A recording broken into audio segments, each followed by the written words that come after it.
കഴുതയോട് പറഞ്ഞു, എനിക്ക് വല്ലാത്ത വയറുവേദന, ഇത് മാറണമെങ്കിൽ കഴുതയെ കൊന്നു തിന്നണം. അതിനാൽ എവിടെ നിന്നെങ്കിലും ഈ കഴുതയെ എന്റെ മുമ്പിൽ കൊണ്ടുവരണം. അതിനാൽ കുറുക്കൻ സിംഹത്തെ തൊഴുതു വണങ്ങി പുറപ്പെട്ടു.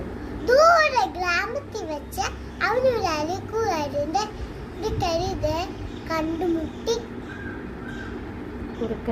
കുറുക്കന് ഉപായം വലുതും അറിയാമല്ലോ. അവൻ രഹസ്യമായി കഴുതയോട് പറഞ്ഞു, നീ അലുക്കുകാരന്റെ തുണിക്കെട്ട് ചുമന്ന എന്തിന് കരയണം? കാട്ടിലെ രാജാവായ സിംഹത്തെ സേവിച്ചുകൊണ്ട് അവർ സുഖമായി കഴിയാമല്ലോ. ഭക്ഷണവും കേട്ടു.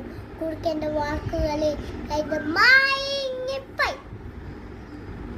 അവൻ കുറുക്കന്റെ കൂടെ കാട്ടിലേക്ക് പുറപ്പെട്ടു. കുറുക്കൻ കഴുതയെയും കൂട്ടി സിംഹത്തിന്റെ മുമ്പിലെത്തി. കഴുതയെ കാണേണ്ട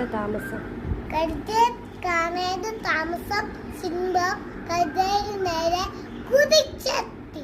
പിടിവീഴുന്ന മുമ്പ് ഒരു വിധത്തിൽ രക്ഷപ്പെട്ടു. കഴുത ഓടി നാട്ടിൽ തിരിച്ചെത്തി.